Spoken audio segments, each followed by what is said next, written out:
Hello, and thank you for joining the Virtual Public Information Center for the West Windsor Flood Assessment Study. My name is Nick Emery, and I'm the Project Manager with Dillon Consulting Limited. Dillon was retained by the City of Windsor, Ontario to complete this project. I'd like to begin by outlining the portion of the City of Windsor that we studied for this project. Our study area is generally bounded by Ojibway Parkway, the Essex Terminal Railway, and College Street to the east, the Town of LaSalle municipal boundary to the south, the Detroit River to the west, and Huron Church Road and the Ambassador Bridge to the north. From here forward, we will refer to this study area as West Windsor. I'd now like to provide a little bit of background information to explain why this project was undertaken. Water levels on the Detroit River vary from year to year. However, in recent years, river levels were especially high, peaking in May 2020. As some of you listening to this presentation may remember, these increased water levels caused several impacts across the City of Windsor. Some of the most visible impacts were at marinas, boat launches, and shoreline parks. Similarly, in West Windsor, these high river levels caused local flooding along shoreline properties and municipal roadways near the riverfront.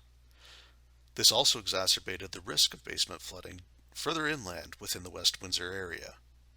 Another less visible effect was that the high river levels increased the sewer flows sent to the Romano water reclamation plant. This plant is responsible for treating wastewater from most of the City of Windsor. These additional flows resulted in higher operating costs and reduced capacity to accommodate peak flows.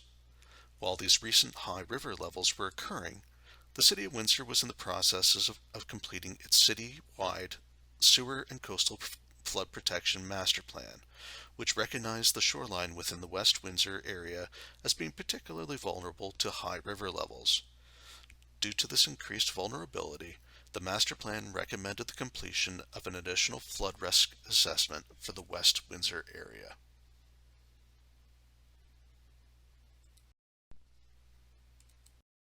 The City of Windsor secured funding for this project from the Government of Canada through the National Disaster Mitigation Program.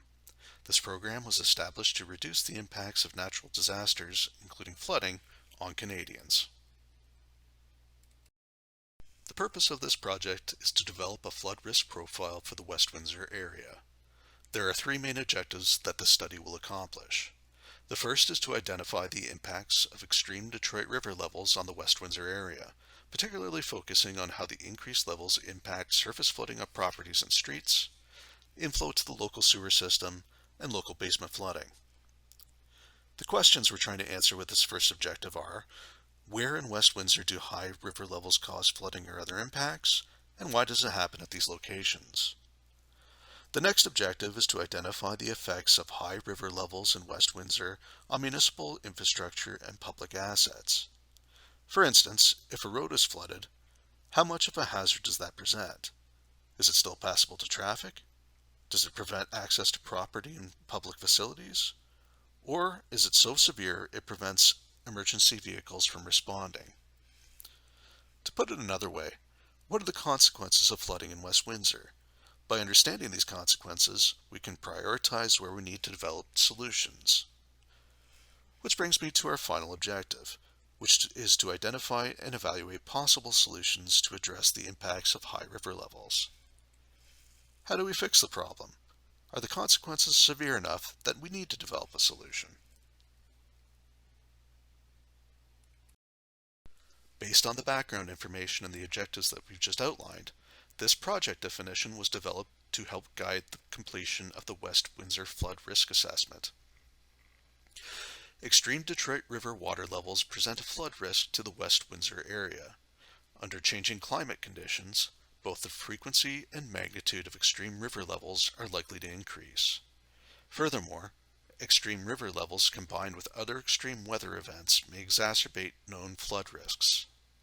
The goals of the West Windsor Flood Risk Assessment are to evaluate the vulnerability of assets within the study area to coastal flooding and inflow into the municipal sewer system caused by extreme Detroit River levels, and to present recommendations to mitigate these flood risks.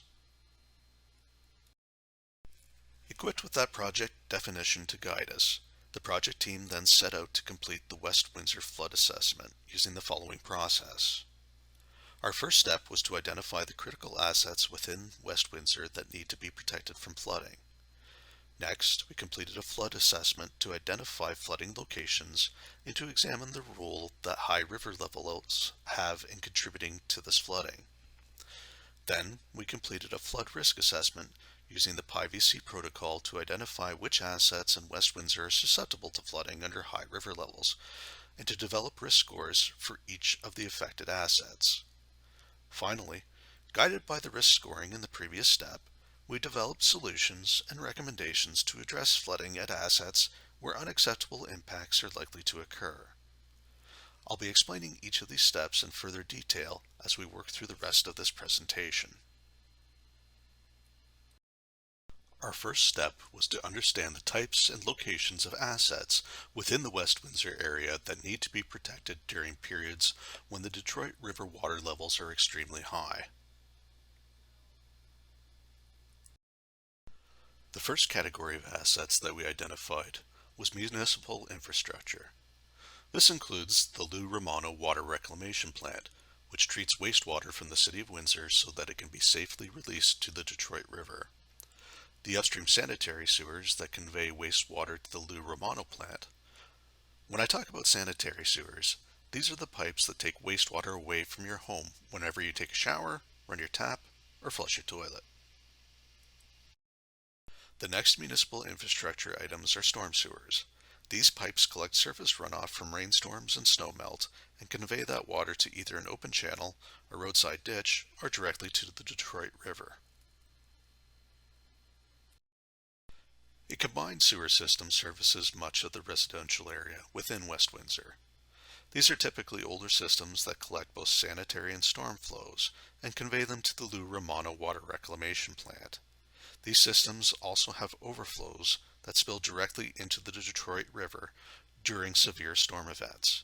We call these CSOs, which stands for Combined Sewer Overflows. I'll be talking about these in further detail later on in this presentation. The final pieces of municipal infrastructure that we considered are the public roadways within West Windsor. The next assets we identified are municipal parks and green spaces, including McKee Park, Mill Park, Brock Park, and Black Oak Heritage Park. We also identified emergency services, which include both healthcare facilities and police stations. Fire stations were also included in our search, but there aren't any located within our study area. Lastly, we identified all the critical third-party assets, which include utilities, long-term care homes, schools, and community centers. So the list that you see on this slide summarizes all of the assets that we investigated in this study. Our next step was to complete the flood risk assessment to identify locations where extreme Detroit River levels are likely to contribute to flooding and to understand why that flooding occurs. We all understand that water levels on the Detroit River fluctuate, so there must be a range of water levels that we can reasonably expect to see. But what does it mean when we talk about extreme water levels? For the purposes of this study, we're interested in the 100-year water level. This is the maximum water level that we can anticipate during any given 100-year time period. We can also think of this as the maximum water level that has a 1% chance of occurring in any given year. So what is that water level for the West Windsor study area? Fortunately, we had access to some really great historical data to help us answer that question. Just across the river from West Windsor, there's a United States Geological Service stream gauge, which records the Detroit River water level every hour. The graph on this slide shows those recorded water levels. We gathered over 50 years of available data and used it to complete an extreme value analysis. The historical data were plotted and compared with standard probability distributions to identify a curve that best fits the measured peak water levels. The curve with the best fit was then used to estimate the Detroit River 100-year water level. Based on our extreme value analysis results, a 100-year water level of 176.1 meters was calculated for the West Windsor area. We need to keep in mind that this value is based on historical data. We also need to know if future climate change is likely to affect this number. As you know, the Detroit River is part of the Great Lakes system, connecting Lake St. Clair to Lake Erie. Each of the Great Lakes water levels fluctuates annually due to three main factors: changes in rainfall and snowfall over the lakes, changes in evaporation from the lakes, and changes in the flows from tributaries and rivers that enter the Great Lakes from surrounding lands, and any diversions or management changes. To answer the question of how peak water levels on the Detroit River may change in the future, we completed a review of 5 recently published studies that predict the effects of climate change on the Great Lakes. Now, as you may guess, 5 different studies with 5 different analysis methodologies are going to draw 5 different sets of conclusions. However, based on our review, we identified 4 common trends. All of the studies that we reviewed acknowledge that the interactions of the factors that influence the Great Lakes water levels are very complex. All of the studies recognize that there's uncertainty associated with predicting future lake levels, and just like our local weather forecasts, these uncertainties increase the further into the future that we're trying to predict. More definitively, we can expect quicker changes from low lake levels to high lake levels, and vice versa. And finally, all of the studies predict an inverse correlation between future greenhouse gas emissions and lake levels. Increasing greenhouse gas emissions are linked to lower future lake levels. Each of the Great Lakes studies that we reviewed relied on the results of different climate models and considered different scenarios to predict future lake levels. As a result, each study provides a range of future water level predictions based on different assumptions. In general, most of the climate models predict that lake levels will likely decrease in the future. However, we wanted to look at the worst case scenario because, first of all, we know that there's considerable uncertainty associated with these predictions, and secondly, we wanted to have a conservative high water level to use to predict future flooding and develop flood protection solutions. Based on the climate change studies that we reviewed, the highest predicted increase in peak water levels is about 20 centimeters. Adding this increase to the water level calculated from our extreme value analysis gives us a future condition 100-year Detroit River water level of 176.3 meters. Again, this is a conservative estimate of the peak water level that we can expect, considering climate change impacts. So, now that we've defined our extreme Detroit River water level, how does it compare in relation to the West Windsor area? To get a sense of this, we've shown the 177.3 meter contour as the red line on this slide. This contour is 1 meter higher than our 100-year water level to help highlight the portions of West Windsor that may be affected by high river levels, either by direct surface flooding or by backups of the local storm drainage system. From this slide, we can draw 3 significant conclusions. Overall, the majority of residential properties in West Windsor, which are located east of Russell Street, are more than 1 meter above the extreme river level.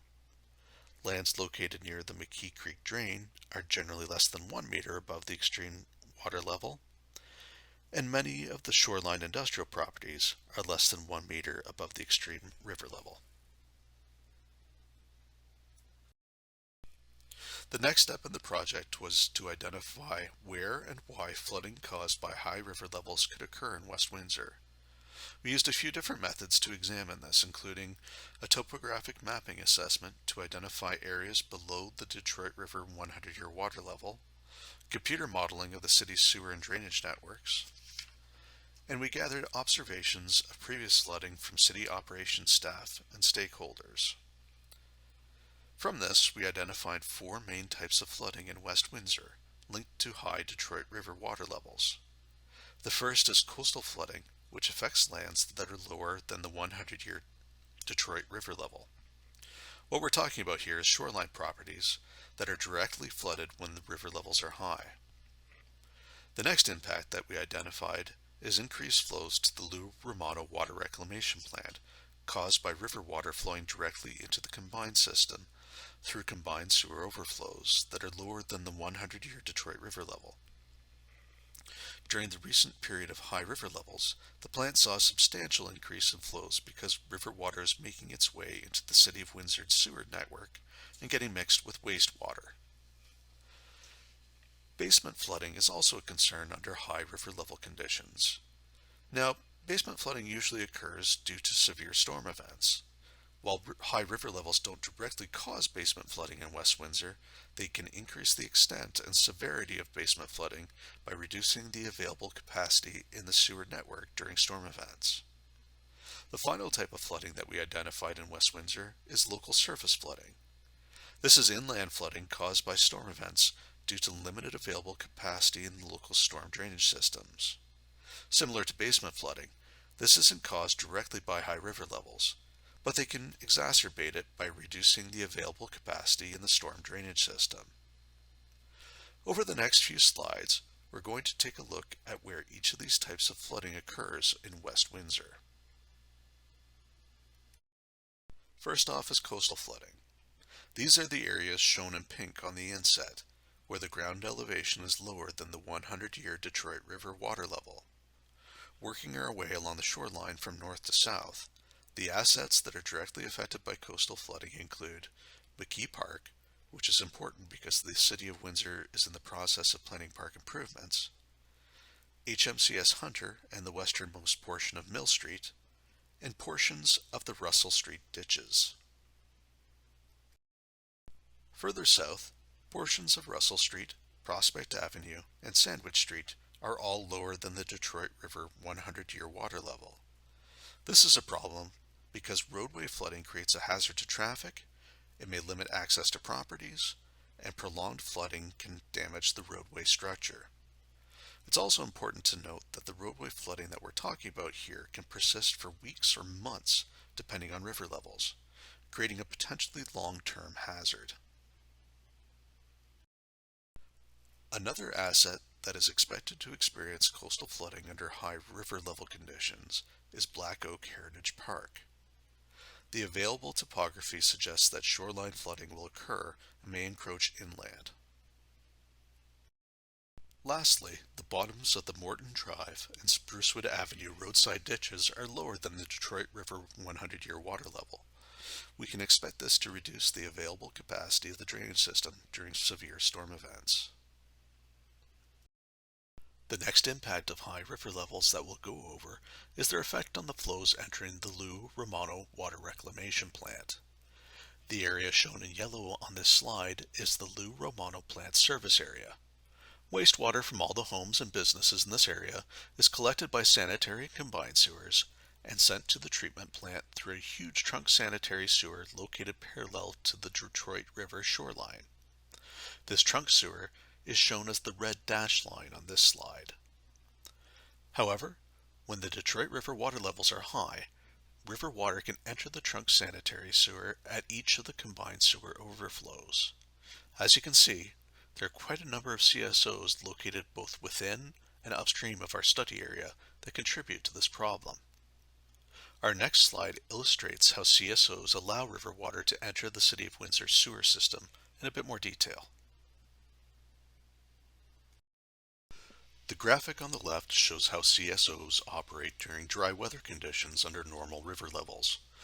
Wastewater from our upstream homes and businesses is all collected by sanitary and combined sewer systems and sent to the Romano plant to be treated before flowing into the Detroit River. The middle graphic shows how CSOs operate during severe storm events under normal river level conditions. During these severe storms, a portion of the wastewater flows directly to the Detroit River through the CSOs. The reason why this is allowed to happen is to reduce the possibility of basement flooding and to reduce the risk of overwhelming the treatment plant. This only happens during severe storms, and the City of Windsor is actively working to reduce the number of overflow occurrences through a number of ongoing projects. These first two graphics show how CSOs operate under normal river levels. The graphic on the right shows us what happens when the Detroit river water levels rise above the CSOs. As you can see in this case, river water is now entering the sewer system and being sent to the Romano plant for treatment. Basement flooding occurs during wet weather when the water level in the municipal sanitary or combined sewer is higher than the elevation of the basement. When we talk about wet weather, we typically mean rainstorms or sudden snowmelt events. When these happen, runoff enters the wastewater system both through direct connections and through inflow and infiltration pathways, such as pipe joints and maintenance hole lids. These inflows flood the wastewater system and can back up through the floor drain and into the home.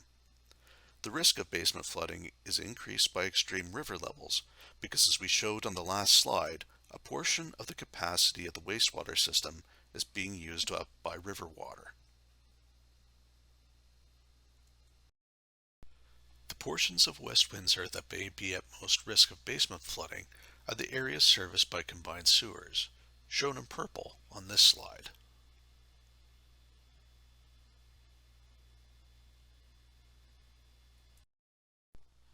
Local surface flooding occurs during storms when the local drainage system surcharges because it simply isn't big enough to handle the incoming flows.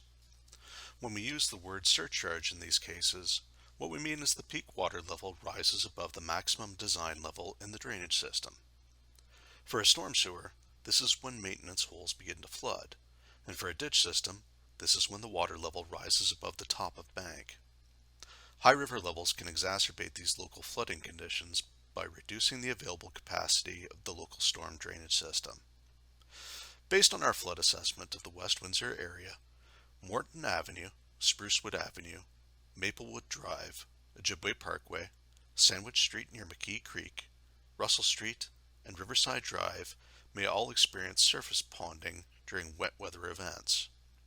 Now that we've talked about the impacts of high river levels in the West Windsor and where they happen, in the next section of the presentation, we'll talk about the severity of those impacts. The flood risk assessment was completed to develop flood risk scores for each asset affected by high Detroit River levels in the West Windsor study area. To accomplish this, the study team used the PIVC protocol. PIVC stands for Public Infrastructure Engineering Vulnerability Committee, and the protocol was developed by Engineers Canada in partnership with Natural Resources Canada. PIVC is a structured, rigorous quantitative process to assess the risks and vulnerabilities of infrastructure to current and future extreme weather events and climatic changes. The PIVC protocol follows the framework shown by the flowchart on this slide.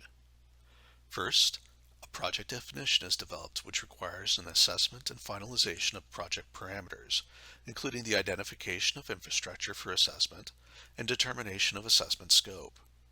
We touched on these points earlier in this presentation. Next, data is gathered, which includes working with stakeholders to identify all assets that should be considered, defining climate parameters and thresholds for both existing and future conditions, and identifying where flooding occurs and the main drivers causing flooding. We discussed these items in the flood assessment portion of the presentation.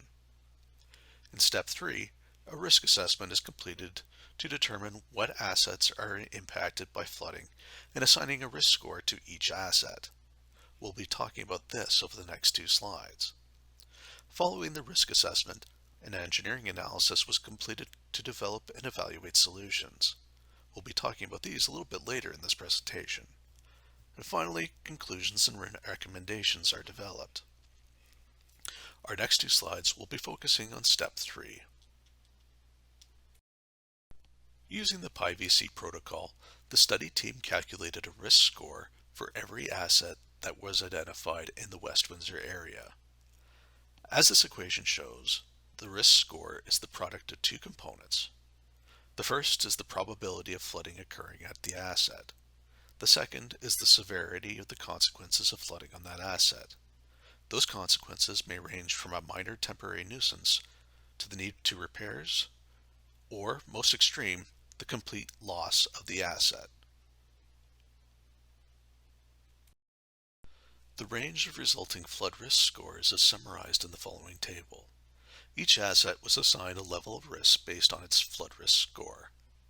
High risk scores were assigned when the consequences of flooding on an asset are unacceptable and a mitigation solution is required.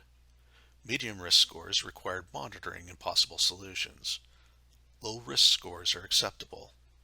Lastly, special cases were identified where operational changes, planning considerations, or management responses are required. So, to recap what we've discussed so far, we've characterized the impacts of extreme river levels on West Windsor. We've identified which assets in West Windsor will likely be affected, and we've assessed the risk to each asset to help us identify where we need to develop responses. We're now going to go over the solutions and recommendations that have been prepared to address each type of flooding that we've identified earlier in this presentation. We'll begin by talking about solutions to address coastal flooding. You'll remember that this is flooding of low-lying shoreline properties caused directly by extreme river levels. Since these are mostly privately owned industrial lands, and since coastal flooding generally doesn't encroach inland beyond these properties, we recommend that these properties implement their own site improvements to protect themselves from coastal flooding.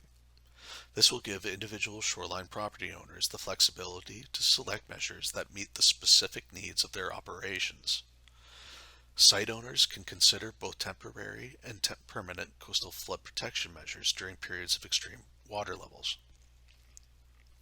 Temporary measures could include sandbag barriers or moving site operations to locations outside of the flooded areas, while permanent measures may include site grading improvements to raise critical portions of the site above the high water level or constructing permanent flood protection barriers such as berms. Other assets affected by coastal flooding are municipal roads. Portions of Prospect Avenue, Sandwich Street, and Mill Street are lower than the 100-year Detroit River water level. Where feasible, the profiles of Prospect Avenue, the portion of Sandwich Street immediately south of Ojibway Parkway, and the west limit of Mill Street will be raised to mitigate flooding during periods of high river levels. The southernmost portion of Russell Street near its intersection with Chappell Street is also lower than the Detroit River 100-year water level. However, in this case, simply raising the Chappell Street road profile isn't feasible because the Essex Terminal Railroad crosses the right-of-way at two locations. Any changes to the road profile would also require changes to the railway line and would have significant impacts on neighboring properties. In this case, an adaptive solution is proposed. This portion of Russell Street serves to provide local property access and is not an arterial road. If this area becomes flooded, there are alternate routes for through traffic. Furthermore, the estimated flood depths are not sufficient to prevent traffic access to the fronting properties. For this area, a flood response plan should be developed to warn of the flood hazard, block through traffic, and confirm that property access is maintained. Our next set of solutions addresses the additional flows to the Romano water reclamation plant. The first component of the recommended solution is to install backflow prevention at all CSOs that are below the projected Detroit River 100-year water level. This includes CSOs located in the West Windsor area, as well as those located upstream. Backflow preventers are devices that allow water to flow in only one direction. Examples include flap gates, such as the one shown on the image on the right-hand side of this slide, check valves, and weirs. Whatever devices are shown, they will be oriented to prevent Detroit River water from entering the combined sewer, while allowing overflows to enter the Detroit River during periods of severe rainfall, thereby protecting upstream homes and businesses from basement flooding. Backflow preventers can be implemented in the near term, but there are other solutions located in the West Windsor area that have been recommended through previous studies that will also help to reduce the flows to the Lou Romano plant. I'll be covering these in the next 4 slides. The City of Windsor Sewer and Coastal Flood Protection Master Plan was completed in 2020. This study identified the need to separate the combined sewers in the City of Windsor, which means replacing the existing combined sewers with separate storm and sanitary systems. One of the projects recommended in the master plan to support this goal is the construction of a new trunk storm sewer and outfall from Detroit Street in the northern portion of the West Windsor study area. This new outfall will provide a stormwater outlet to allow upstream combined sewer separation to proceed, and will direct stormwater that would otherwise go to the Romano plant to the Detroit River. Another proposed storm sewer outfall recommended through the Sewer and Coastal Flood Protection Master Plan is the Prince Road Trunk Storm Sewer Outfall and Pumping Station. Similar to the proposed Detroit Street outfall, the project will direct stormwater away from the flows entering the Romano plant. The City of Windsor is in the process of completing an environmental assessment to establish the location of the proposed outfall works. That process is expected to be completed in 2022. In 2019, the City of Windsor completed an environmental assessment for a proposed retention treatment basin, or RTB, at the Romano treatment plant. The RTB will provide primary treatment of wastewater during wet weather events when the flows to the plant are greater than the plant capacity. Wet weather flows include both wastewater from our homes and businesses, as well as storm runoff that enters the sewer network, either intentionally through combined systems or unintentionally through inflow and infiltration sources. Additionally, the RTB will provide primary treatment of wastewater in an emergency situation, such as a catastrophic failure at the plant. Construction of the Romano RTB is expected to begin in 2023. The final solutions to reduce wet weather flows to the Romano treatment plant involve improvements to the upstream wastewater collection system. During wet weather events, rainfall can enter the sanitary sewer through pick holes and ill-fitting maintenance hole covers. Flow through a single pick hole can be on the order of 3 liters per second. While this may not sound like much, when you consider the hundreds of sanitary maintenance holes in West Windsor, it adds up to a significant volume during a single storm event. Rain catchers, which are essentially removable pans that fit directly beneath maintenance hole lids, are recommended at all locations where surface flooding is expected to occur. These are an easily implemented way of reducing flows to the Romano plant. The other collection system improvement that will reduce flows to the Romano plant is combined sewer separation. The City of Windsor has a number of ongoing projects to eliminate stormwater flows to its combined sewers. However, given the many kilometers of existing combined sewers, it will take many years to separate all of these systems. Each of the solutions that we've discussed so far that reduce the flows entering the sanitary and combined sewers will also help to reduce basement flooding. However, these programs will take time to implement. Homeowners also have a role to play in protecting their residences from basement flooding. These solutions can be implemented readily and provide immediate protection to individual properties while programs to improve the municipal drainage systems are implemented.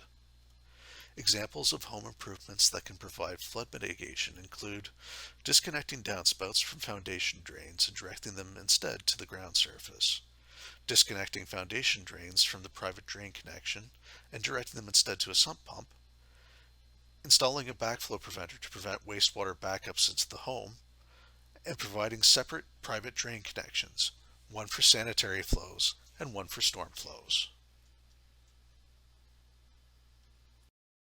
The City of Windsor currently has 2 programs to help homeowners protect their homes from basement flooding. The Downspout Disconnection Program provides free assistance to help property owners safely redirect the flows from their eaves troughs to the ground surface. The Basement Flood Protection Subsidy Program provides homeowners with up to $2,800 per property towards the costs of installing eligible flood protection measures, such as backflow preventers, new sump pump installations, and foundation drain disconnections. More information on both of these programs can be found on the City of Windsor website at the links provided here or by telephoning the City of Windsor. To address local flooding, improvements and maintenance to roadside ditches are recommended on Morton Avenue, Ojibway Parkway, and Russell Street. This work will likely involve vegetation removal, minor regrading, and could also include ditch widening at some locations. Similar improvements are recommended to the roadside ditches on Maplewood Avenue and Sprucewood Avenue. Since there's some information to suggest that these ditches may be part of a municipal drain system, any improvements or maintenance will need to be completed in accordance with the provisions of the Drainage Act. Another area where there is a significant risk of local flooding is McKee Creek, which is a municipal drain. Similar to the recommendations for the roadside ditches that we discussed on the previous slide, the proposed solution for McKee Creek is to perform drain maintenance and assess the need for drain improvements. Since McKee Creek is a municipal drain, all of these works will need to be completed in accordance with the Drainage Act. Drain maintenance is recommended in the short term to improve the existing drain capacity. This includes removing vegetation and accumulated sediment from the channel. Over the long term, the need for drain improvements should be assessed. Drain improvements may include widening the channel and replacing existing culvert crossings.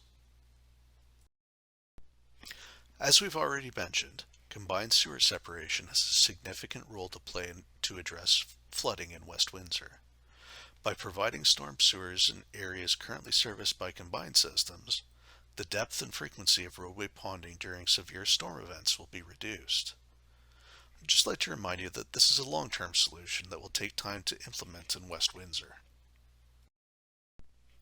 The final solution to address local flooding is private site improvements.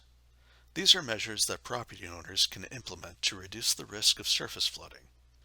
Typically, this involves modifying the site grading to direct water away from homes and businesses and reduce maximum ponding depths. This brings us to the end of our virtual Public Information Center for the West Windsor Flood Assessment Study. The next step in the project is for the study team to prepare its final report to document the study findings and recommendations. This final report will be submitted to Windsor City Council for review and acceptance. If you have any questions, comments, or feedback on the information provided in this presentation or the project in general, please feel free to contact the project managers at the email addresses shown on this slide. Thank you very much for taking the time to listen to this presentation.